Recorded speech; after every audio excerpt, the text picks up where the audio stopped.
శ్రీగురుభ్యో నమః. హరి ఓం.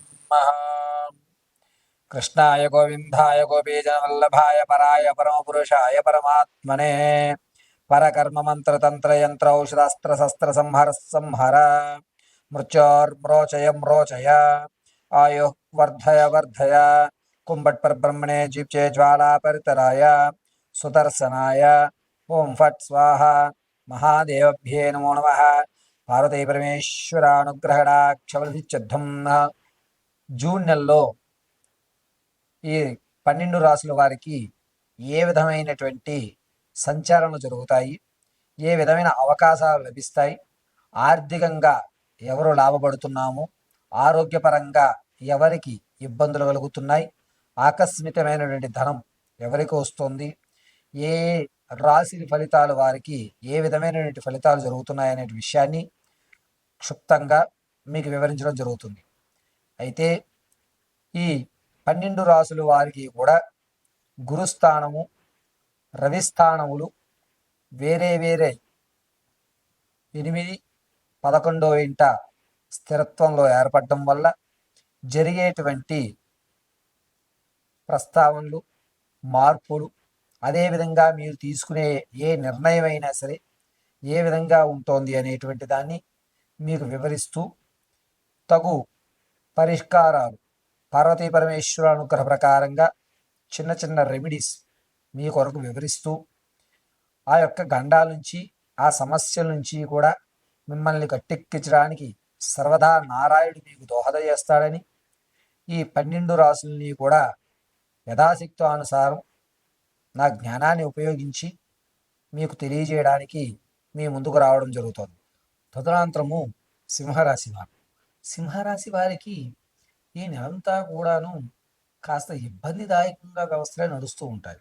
గురుడు, బుధుడు, రవి, శనీశ్వరుడు ఈ నలుగురు కూడా తమ స్థానాల నుంచి నీచమైనటువంటి వక్ర దృష్టితో ఉండడం వల్ల మీరు ఏదైతే అనుకుంటూ ఉంటారో ఆ స్థితిని ఇబ్బంది పెట్టేటువంటి వ్యవస్థలో కన్ఫ్యూజన్ అనేటువంటిది ఏర్పరిచేటువంటి స్థితిలో ఉంటుంది. జూన్ 8 తర్వాత నుంచి కూడా వీరి ఆలోచన అంతా కూడా గజిబిజి గందరగోళంగా ఉండేటువంటి అవకాశం సింహరాశి వారికి లభిస్తుంది. అంతేకాకుండా జూన్ 18వ తారీఖు తర్వాత నుంచి శారీరకంగా అంటే యాక్సిడెంట్లు కానీ, లేకపోతే శరీరంలో ఏదో తెలియనటువంటి బరువు అనేటువంటిది ఏర్పడము, నాకేదో అవుతోంది అనేటువంటి స్థితి 18వ తారీఖు నుంచి ఏర్పడుతూ ఉంటుంది. కావున సింహరాశి వారు 18 నుంచి చాలా జాగ్రత్తగా ఉండాలి. విద్యార్థులకి మంచి ఫలితం అనేటువంటిది లభిస్తుంది, కానీ మేధా సంపత్తు కొంచెం తగ్గడం వల్ల వీరు కొన్ని ఇబ్బందులు ఎదుర్కోవాల్సిన అవసరం ఏర్పడుతుంది. ఇక ప్రమోషన్ల కోసం ఎవరైతే చూస్తున్నారో మీ ప్రమోషన్ అనేటువంటి జూన్ 22వ తారీఖున ఏర్పడేటువంటి అవకాశం, అంటే ప్రమోషన్ మీ చేతికి అందుకునేది జూన్ 22వ తారీఖు నుంచి. మీ యొక్క ట్రాన్స్ఫర్స్ కానీ, లేదా ముండి బాకీలు కానీ, లేదా ఆకస్మికమైనటువంటి ధనం కానీ మీ చేతికి వచ్చేటువంటి అవకాశం ఏర్పడుతూ ఉంటుంది. 29 నుంచి బోనాలు ప్రారంభం అనేటువంటి సింహరాశి వారికి బాగా కలిసి వచ్చేటువంటి అవకాశం. ఈ ప్రారంభయుక్తం దగ్గర నుంచి కూడా కేతుస్థానము చంద్రుడితో మిళితం అవడం వల్ల చక్కగా వీరికి కొంచెం కలిసి వచ్చేటువంటి అవకాశం 29 నుంచి జూలై 3వ తారీఖు వరకు కూడా ఏర్పడుతుంది. అంటే మిమ్మల్ని నమ్మి ఇతనికి ఒక అవకాశం ఇవ్వచ్చు అనేటువంటి స్థాయి 29 నుంచి 3వ తారీఖు మధ్యలో ఏర్పడుతుంది. ఇక రాజకీయంలో ఎవరైతే ఉంటారో మీ రాజకీయంలో ఉన్నటువంటి స్థితులన్నీ కూడా చక్కగా మారతాయి. మీకు విలువ ఉన్నా కూడా ఏదో తెలియని అసంతృప్తితో ఉంటూ ఉంటారు. ఈ స్థితి అనేటువంటిది ఈ నెలంతా కూడా చికాకుగానే ఏర్పడుతూ ఉంటుంది. రియల్ ఎస్టేట్లో కానీ, లేకపోతే ఎవరైతే స్టాక్ మార్కెట్లో కానీ డబ్బులు పెట్టుకునే పెట్టుబడిలో ఉంటారో వారు చాలా జాగ్రత్తగా ఉండాలి.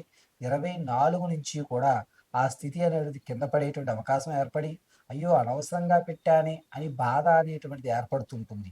కావున ఎవరైతే వ్యాపారంలో ఉంటారో వారు చాలా జాగ్రత్తగా 24 నుండి జూన్ 3 ప్రారంభయుక్తం దగ్గర నుంచి కూడా 24 వరకు చాలా జాగ్రత్తగా ఉండాలి. ఇక ఈ రాశిలో ఉన్నటువంటి ఆడవారు బంగారు ఆభరణాలను పోగొట్టుకునేటువంటి అవకాశం ఏర్పడుతుంది. కాబట్టి బంగారు ఆభరణాలు గానీ, వస్తువులు గానీ చాలా జాగ్రత్తగా మీరు చూసుకోవాలి.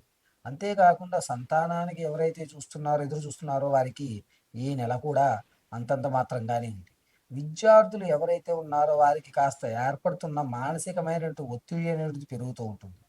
అలా కాకుండా మీ యొక్క స్థితిని మారుస్తూ ఈ పరిస్థితుల నుంచి గట్టెక్కాలి అంటే పరమశివుల ఆరాధన చాలా శ్రేష్టంగా చెప్పవచ్చు. ఇక బుధస్థానము రవితో ఇబ్బందియుక్తంలో చూడటం వల్ల ఆరోగ్యపరమైనటువంటి ఇబ్బందులు కలుగుతూ ఉంటాయి. కాబట్టి ఈ సింహరాశి వారు చాలా జాగ్రత్తగా మీ యొక్క ఆలోచన విధానాన్ని మార్చుకుంటూ ఉండండి. జూన్ అంతా కూడా కాస్త ఇబ్బందిదాయకంగా ఉన్నా సరే ఆశతో ఉండండి. జూలైలో మీరు అనుకున్న పనులు అవ్వడానికి అవకాశం లభిస్తూ ఉంటుంది. ఎవరినైతే మీరు నమ్మి వ్యాపారంలో దిగుతారో వారు మిమ్మల్ని నిండా ముంచేటువంటి అవకాశం ఏర్పడుతుంది. అంతేకాకుండా సింహరాశి వారు జూన్లో ఎవరిని కూడా మీరు నమ్మద్దు.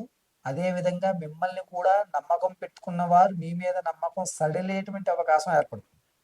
కాబట్టి మీ మాటని కాస్త పద్ధతిగా తక్కువగా మాట్లాడుకోవడం అనేటువంటిది చెయ్యండి. కోపం అనేటువంటిది ఎక్కువ అవుతూ ఉంటుంది. కేతుస్థానం నీచంలో ఉండడం వల్ల జూన్ 18వ తారీఖు నుంచి కూడా మీ యొక్క స్థానాలు మీ విలువలు కూడా కొంచెం కిందకు వచ్చేటువంటి అంటే మీ గౌరవం తగ్గేటువంటి అవకాశాలు ఏర్పడుతూ ఉంటాయి.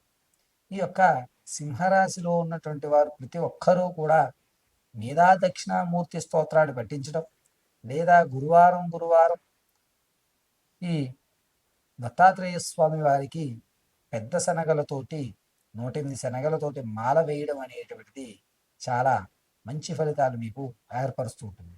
అంతేకాకుండా సింహరాశిలో వారు ఎవరైతే నూతన వ్యాపారాన్ని ప్రారంభం చేద్దామనుకుంటున్నారో మీ ప్రారంభం బాగుంటుంది, కానీ జూన్ 22 తగ్గి నుంచి అంత ఆశాజనకంగా కనిపించేటువంటి అవకాశం లేదు. కాబట్టి ఈ 22 వరకు కూడా సింహరాశి వారికి ఉన్నటువంటి స్థాయి అనేటువంటిది కొంచెం తగ్గేటువంటి అవకాశం ఏర్పడుతూ ఉంటుంది. జూన్ మొదటంకంలో మీరు ఉన్నటువంటి ఆనంద ఆరోగ్య వ్యవస్థలన్నీ కూడా 24 తర్వాత నుంచి కూడా అంతగా లభించేటువంటి అవకాశం ఏర్పడటం లేదు.